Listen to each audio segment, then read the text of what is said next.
J'ai commencé très tardivement la sculpture et même la peinture encore un peu après. Il y a donc une trentaine d'années que j'ai commencé tout ça. Complètement autodidacte. Sur la peinture et la sculpture, je n'ai rigoureusement rien appris. Je me suis mis devant l'étoile toute seule et devant un pain de terre sans rien savoir. Et très vite, il s'est avéré que j'avais fait le premier jour une femme en drapé. Enfin, c'était assez impressionnant. Il y avait des visages. Après, j'ai plus fait de visage. Enfin, j'ai fait pendant un certain temps un peu figuratif, un peu naïf, un peu. Mais très vite, j'ai commencé à faire un peu de l'abstrait, pas de tête, pas de bras, très vite. Ma fille, j'avais une fille merveilleuse qui s'appelle Carole, et qui est partie faire des études au Canada. Enfin, tout était formidable pour elle. Mais moi, je me suis sentie complètement dépouillée On était très en osmose, très fusionnel. Et donc, le lendemain, j'avais comme une...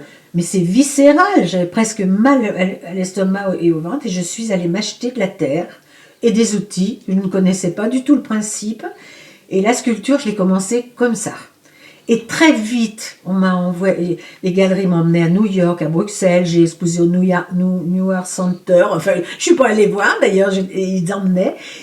Et là, ça a démarré, les premières expos que j'ai fait sur Lyon, les gens ont voulu, mais attendez, on va vous faire exposer. Enfin, ça a été assez fulgurant. On me disait, il ne faut pas dire que vous êtes autodidacte, et en fait, moi, j'en suis plutôt fière, parce que je l'avais quand même en moi, enfin, ça s'est déclenché tout seul, voilà.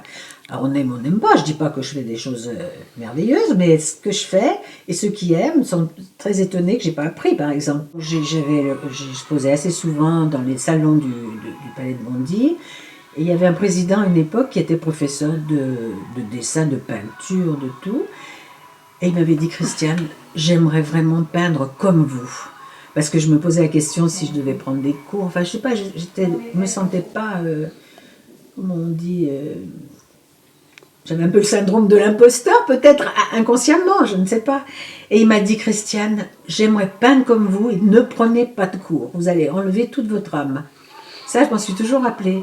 Ça m'a quand même un peu donné confiance. J'adore le noir depuis toujours.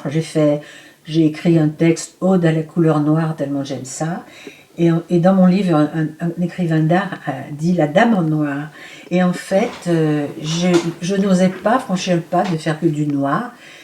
Et un jour, j'ai commencé. Alors, c'est des tableaux où il y a toutes sortes de noirs. On ne s'imagine pas qu'il y ait tant de variétés de noirs, du mat, du brillant, du plus gris, du moins gris, du plus marron. Et ça, ben voilà, c'est mon plaisir. Alors maintenant, j'aime bien mettre une touche de mordoré qui se mélange avec le noir. Et puis voilà, c'est mon plaisir de peindre ça.